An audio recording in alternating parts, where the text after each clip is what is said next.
네, 출애굽기 39장 22절에서 31절 말씀, 하나님의 말씀을 제가 대신해서 봉독해 드리도록 하겠습니다. 그가 에봇 받침 긴 옷을 전부 청색으로 짜서 만들되 그 옷의 두 어깨 사이에 구멍을 내고 갑옷 깃같이 그 구멍 주위에 깃을 짜서 찢어지지 않게 하고 청색, 자색, 홍색 실과 가는 배실로 그 옷 가장자리에 성류로 수놓고 순금으로 방울을 만들어 그 옷 가장자리로 돌아가며 성류 사이에 달되 방울과 성류를 서로 간격으로 두고 번갈아 그 옷 가장자리로 돌아가며 달았으니 여호와께서 모세에게 명령하신 대로 하였더라. 그들이 또 직조한 가는 배로 아론과 그의 아들들을 위하여 속옷을 짓고 세마포로 두건을 짓고 세마포로 빛난 관을 만들어 가는 배 실로 짜서 세마포 속바지들을 만들고 가는 배 실과 청색 호색 실로 수노와 띠를 만들었으니 여호와께서 모세에게 명령하신 대로 하였더라. 그들이 또 순금으로 거룩한 패를 만들고 도장을 새김같이 그 위에 여호와께 성결이라 새기고 그 패를 청색 끈으로 관 전면에 달았으니 여호와께서 모세에게 명령하신 대로 하였더라. 아멘. 오늘 말씀은 출애굽기 39장에서 22절에 31절 말씀 붙잡고 여호와께 성결이라는 제목으로 우리가 함께 기도하도록 하겠습니다. 네, 오늘 본문은 계속해서 하나님의 명령대로 이스라엘 백성들이 순종해내는 그 삶의 이야기입니다. 특별히 어제에 이어서 오늘도 여호와의 명령대로 이스라엘 백성들이 제사장의 옷을 만들어낸 그 과정들이 기록되어져 있습니다. 먼저는 22절부터 26절까지를 보면 어제 그 에봇 위에 에봇의 끝에 다는 그 방울, 제사장 옷에 소리가 나는 방울을 만들어냈으며 또 27절에서 29절에 보면 그 에봇 안에 있는 속옷들을 여호와의 명령대로 이스라엘 백성들이 만들어냈습니다. 그리고 마지막 30절부터 31절까지에 보면 이스라엘 백성들은 여호와의 명령대로 머리에 쓰는 관을 만들어낸 그 과정들이 오늘 출애굽기 39장 후반절에 기록되어져 있습니다. 가장 우리가 주목해 볼 말씀은 30절에서 31절 말씀입니다. 그들이 또 순금으로 거룩한 패를 만들고 도장을 새김같이 그 위에 여호와께 성결이라 새기고 그 패를 청색끈으로 관 전면에 닿았으니 여호와께서 모세에게 명령한 대로 하였더라. 제사장은요, 순금으로 패를 만들어 머리에 관을 쓰게 되었는데 그 제사장이 쓴 머리의 관 중심에, 그러니까 이마에는요, 항상 여호와께 성결이라는 이름을 달고 있는 사람들이 바로 제사장이라는 사람들입니다. 이스라엘 백성들은 그 말씀을 순종해냈고 이제 이스라엘 백성들 앞에 세워진 제사장들은요, 항상 이마에 여호와께 성결이라는 글자가 새겨진 사람이라는 겁니다. 자, 이 여호와께 성결이라는 뜻은 무엇인가? 이 성결은 히브리어로 코데시라는 단어인데 구별되어진 것, 거룩해진 것, 봉헌되어진 것이라는 뜻입니다. 그러니까 원래부터 구별되고 원래부터 거룩하고 원래부터 여호와께 드려지기에 합당한 어떤 것을 말하는 것이 아니라 그 어떤 것이 여호와께 놓여지는 순간 구별되어지고 또 거룩해지고 또 여호와께 놓여졌기 때문에 봉헌되어진, 그러니까 여호와 때문에 거룩해진 그 무언가를 말하는 것이 이 코데시라는 단어입니다. 자, 중요한 것은 오늘 말씀에는 왜 제사장이 여호와께 성결이라는 그 코데시를 쓰고 있어야 되는지 기록되어져 있지 않지만 이 제사장 이 옷을 만들어내는 과정을 맡고 있었던 금송아지 사건 이전에 하나님께서 똑같은 말씀을 하셨는데 그때는 이 에호바 코데시라는 이 글자를 쓰고 이스라엘 백성들이 어떤 일을 해야 되는지도 분명히 기록되어져 있습니다. 그러니까 여러분 성경 있으시면 같이 찾아보시면 좋습니다. 출애굽기 28장 36절 38절 말씀에 이렇게 기록되어져 있습니다. 모든 구원받은 백성들은 제사장으로 부름받았기 때문에 자, 저와 여러분도 이 여호와께 성결이라는 이름을 쓰고 이제는 이렇게 살아야 된다고 주님께서는 말씀하셨다는 겁니다. 출애굽기 28장 36절 38절 말씀에 이렇게 기록되어져 있습니다. 너는 또 순금으로 패를 만들어 도장을 새기는 법으로 그 위에 새기되 여호와께 성결이라고 하고 그 패를 청색끈으로 간 위에 매되 곧 관 전면에 있게 하라. 자, 똑같은 말씀입니다. 자, 그러면 무엇을 해야 되는가? 38절 말씀입니다. 이 패를 아론의 이마에 두어 그가 이스라엘 자손이 거룩하게 드리는 성물과 관련된 죄책을 담당하게 하라. 그 패가 아론의 이마에 늘 있으므로 그 성물을 여호와께서 받으시게 되리라. 아멘. 그러니까 제사장들이 여호와께 성결이라는 이름을 쓰여져 있고요. 저와 여러분의 앞에 보이지 않지만 우리가 여호와께 성결이라는 그 글자를 새기는 마음으로 살아갈 때 어떤 일이 일어나는가? 자, 실제로는요. 이스라엘 백성들이 그 하나님께 성물을 드릴 때 그 성물을 드리는 과정에서 죄가 드러날 경우에 그 모든 죄를 내가 책임지겠습니다 라는 그 마음을 가진 자들이 여호와께 성결을 쓰고 살아간다는 겁니다. 자, 성물과 관련된 그 죄책은 어떤 의미를 가지고 있는가? 자, 하나님께서는요 이스라엘 백성들에게 시내산에서 십계명과 율법을 주셨습니다. 자, 이 십계명과 율법은요 하늘에서 그냥 뚝 떨어진 것이 아니라 하나님과 이스라엘 백성들이 시내산에서 그 피에 생명을 건 언약으로 맺어진 그때 십계명과 율법이 주어졌습니다.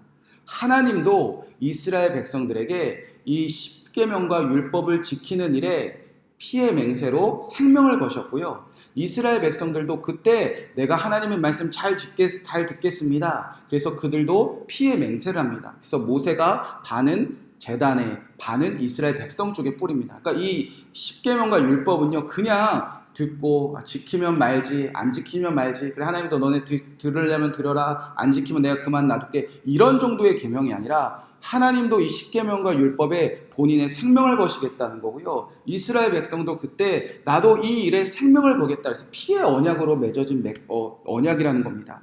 그래서 하나님은 분명히 언약의 하나님이시니까 생명을 걸고 그의 백성들이 십계명과 율법을 지킬 때까지 모든 그 생명을 다 쏟아내실 겁니다. 그래서 예수 그리스도가 하나님과 동등된 본체의 신하 이 땅에 오셔서 죽으셨던 거죠. 자, 문제는 어느 쪽인가? 이스라엘 백성들입니다. 분명히 하나님은 생명을 걸고 십계명과 율법대로 다 살게 하실 텐데 이스라엘 백성들은 이제 이 율법이 떨어지자마자 계속 죄를 끊임없이 짓지 않겠습니까? 십계명대로 살지 못하는 연약함이 드러날 것이고 하나님께 율례와 계명 그 율법대로 살지 못하는 그 죄들이 계속 드러날 수밖에 없습니다. 그러면 어떻게 돼야 되죠? 실제로는요. 다 죽어 마땅한 백성들입니다. 십계명과 율법대로 살지 못하면 그 죄 때문에 그 자리에서 광야에서 다 씨가 말라 흔적조차 남지 않은 백성들이 바로 이스라엘 백성들의 결말이 되어야 된다는 겁니다. 자, 그래서 성경은요 출애굽기로 끝나지 않고 이제 뭐가 시작되죠? 레위기가 시작됩니다. 혹여 율법대로 계명대로 율례대로 살지 못한 그들을 살려내기 위해서 하나님이 이제 제사를 가르쳐 주시는 게 바로 레위기입니다. 그래서 이 성물과 관련된 그 이야기들이 바로 레위기죠. 자, 레위기 이후에는요 이제 이스라엘 백성들이 혹여 십계명대로 살지 못했다, 하나님이 주신 그 율법대로 살지 못했다, 그러면 어떻게 해야 되는가? 이 율법에 따라 범죄한 죄를 사함받기 위해서는요 반드시 성막에 찾아와 그 번제단 앞에서 성물을 드려야 된다는 겁니다. 그런데 이 성물을 드리는 과정에서 그들은 죄사함을 위하여 제사장을 찾아오고 죄사함을 받기 위해서 제사장 앞에서 성물을 드려서 하나님께 죄를 용서받기 위해서 나왔는데 오히려 성물을 드리는 그 과정에서 죄가 드러나 그 자리에서 죽임당하는 일들이 벌어질 수밖에 없다는 겁니다. 예를 들어서 이 성물을 드리는 과정에서 거짓된 선물 때문에 죽임당할 수가 있습니다. 이스라엘 백성들이 율법에 따라 죄를 짓고도 혹여 그 죄를 감추는 마음으로 성물을 드릴 수도 있고 혹은 진정한 회개가 아닌 죄 지어도 돈 몇 푼이면 다 용서받을 수 있구나 그러한 마음으로 진정한 회개도 아닌 그저 내가 가진 재물을 드리며 죄는 얼마든지 지어야 된다는 그런 거짓된 회개로 성물을 드릴 수도 있다는 겁니다. 하나님이 분명히 아시겠죠. 그래서 죄사함을 받으려고 왔지만 거짓된 선물 때문에 그 자리에서 죽임당하는 일들이 빈번히 발생할 수밖에 없다는 겁니다. 또 진정한 회개를 하러 왔는데 이 성물을 드리는 방법을 잘 모르는 백성들도 있을 수도 있습니다. 내 제사함을 위하여 이 어떠한 성물을 드려야 되며 어떻게 성물을 드려야 되는지 이 제사의 절차를 잘 몰라서 방법적으로 모르는 거죠. 그런 경우도 발생할 수 있다는 겁니다. 그래서 잘못된 방법 때문에 오히려 번제단 앞에서 거룩하신 하나님께 나아가지 못하고 죽임을 당하는 일들이 빈번할 수밖에 없다는 겁니다. 그렇게 이제는 내 죄 사함 받기 위하여 하나님께 방법을 가르쳐 주셨는데 오히려 그 성물을 드리는 과정에서 거짓된 성물이나 잘못된 성물 때문에 이스라엘 백성들이 죽음을 당하는 그런 일들이 발생할 수밖에 없다는 겁니다. 그런데 그 일을 이제 누가 막아서는 거죠? 제사장입니다. 제사장이 하나님께 성물을 드리는 그 백성들, 하나님께 죄사함을 받기 위해 나오는 그 백성들, 번제단 앞에 나온 그 거룩한 하나님께 나아가는 그 백성들이 죄에 대한 사함을 받기 위하여 나왔는데 거짓된 성물이나 잘못된 성물 때문에 오히려 그 번제단 앞에서 죽임을 당하는 일들을 막기 위해서 이제 여호와께 성결이라는 쓴 제사장이 세워지면 된다는 겁니다.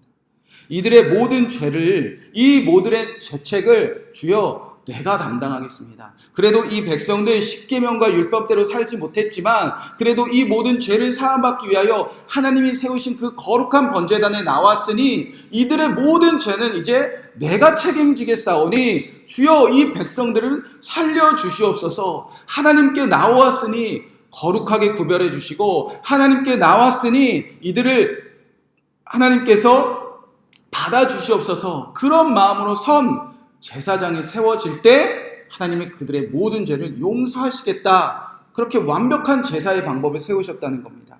자, 이때 분명히 놀라운 일이 벌어집니다. 출애굽기 28장 계속 우리가 읽어보면요. 출애굽기 28장 34절, 35절에 보면 이런 말씀이 있습니다. 오늘 방울을 달라고 기록되어져 있었잖아요. 그러니까 그 여호와께 성결이라고 쓴 사람들이 방울을 달고 그 앞에 서면 이런 일이 일어납니다.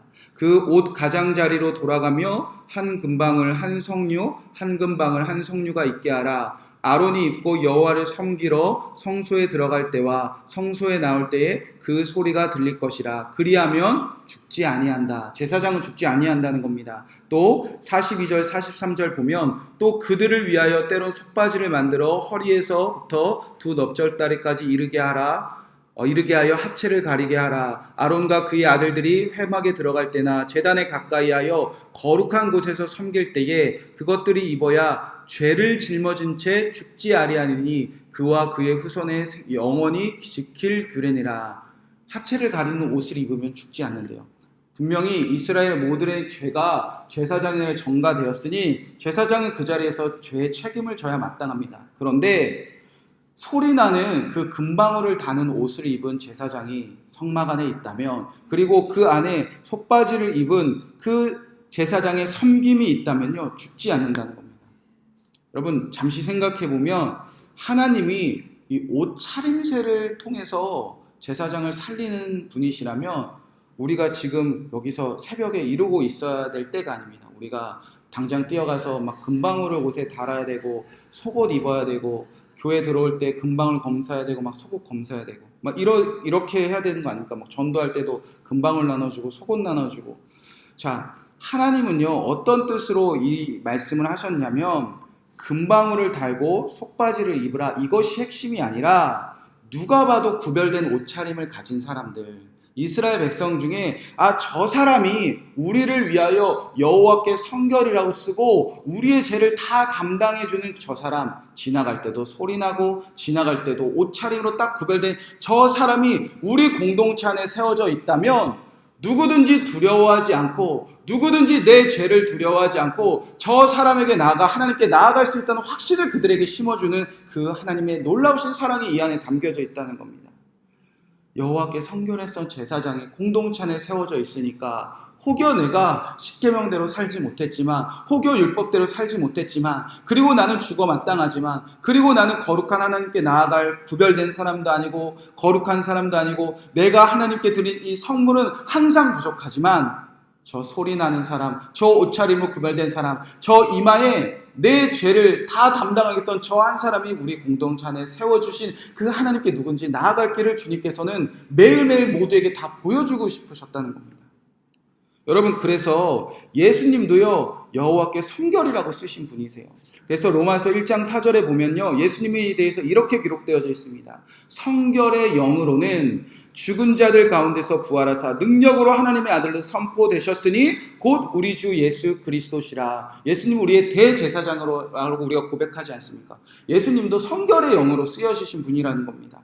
예수님도 모든 사람의 죄를 다 담당하기 위해서 성결이라고 쓰시고 죄를 담당하셨다는 겁니다. 그리고 그가 완전한 성물이 되셨다는 거죠. 그러자 죽지 않고 부활하신 그 예수 그리스도가 오늘도 여러분 안에 다 살아계셔서 누구든지 예수 그리스도를 통해서 하나님께 나아갈 길이 열리게 되는 것 아닙니까? 자, 오늘날 우리가 성막이라고 그 의미가 담겨진 곳이 저는 교회라고 믿습니다. 그리고 그 교회 안에는요, 수많은 제사장들이 세워 있다고 믿습니다. 그 제사장 중에 한 명만 이 역할을 감당한다면요, 교회와 가정과 이 나라는요, 절대 무너지지 않는다고 믿습니다.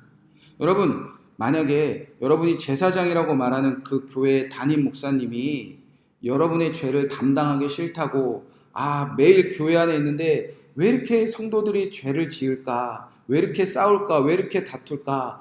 이 죄를 감당하기 싫다. 담임 목사님이 그날로 사임하는 이유가 성도들이 너무나 죄가 많아서 저는 이 죄를 담당하기 싫습니다. 이 교회는 희망이 없습니다.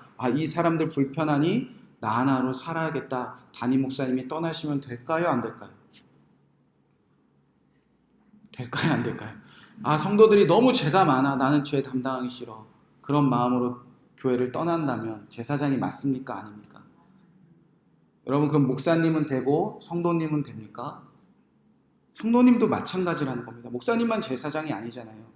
모두가 우리는 거룩한 하나님의 소유가 되고 거룩한 백성이 되고 제사장 나라 되셨다고 예수 그리스도에서 그렇게 선포하지 않으셨습니까? 그러면 성도님들도 마찬가지라는 겁니다. 성도님들도 우리 안에 죄가 얼마나 많이 있습니까? 교회 안에. 가정 안에 얼마나 죄들이 많이 드러납니까? 이 나라 안에 얼마나 죄가 많이 있습니까? 우리도요, 이 제사장으로 한 명만 성도들이 세워지면요, 가정과 그리고 교회와 나라와 어떤 공동체도 절대 무너지지 않는다는 겁니다.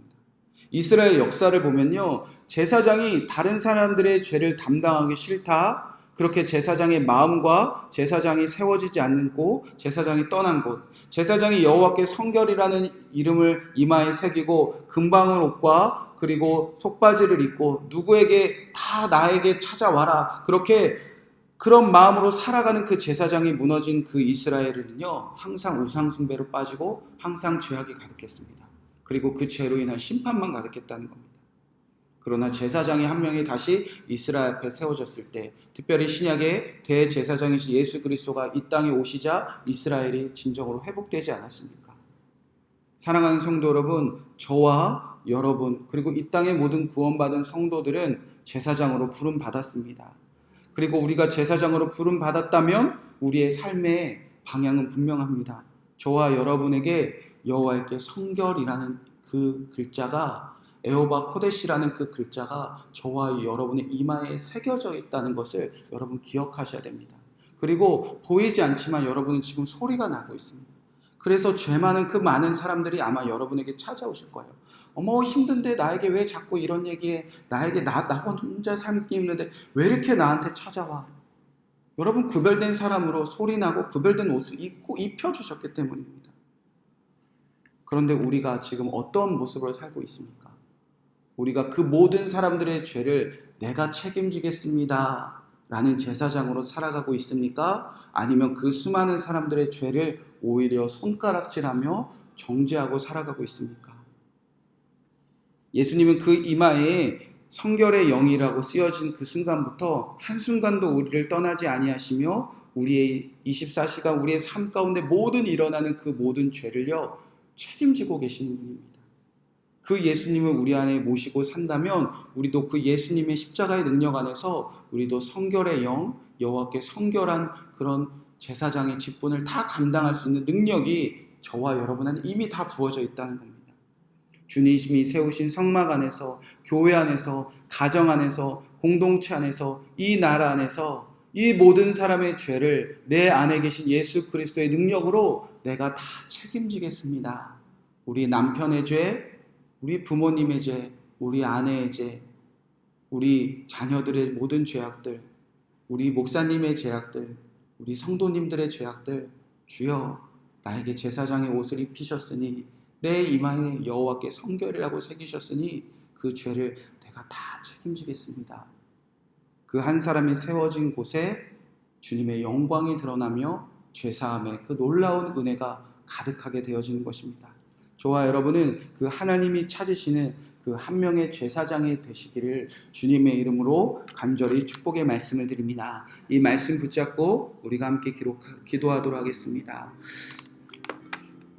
오늘 말씀 중에 30절 말씀, 이 말씀이 예수 그리스도 안에서 이루어지기를 기도하겠습니다. 그들이 또 순금으로는 거룩한 패를 만들고 도장을 새김같이 그 위에 여호와께 성결이라 새겼더라. 아멘. 제사장은 그 이마에 여호와께 성결이라고 새겨진 사람들입니다. 모든 사람들의 죄를 내가 책임지겠습니다.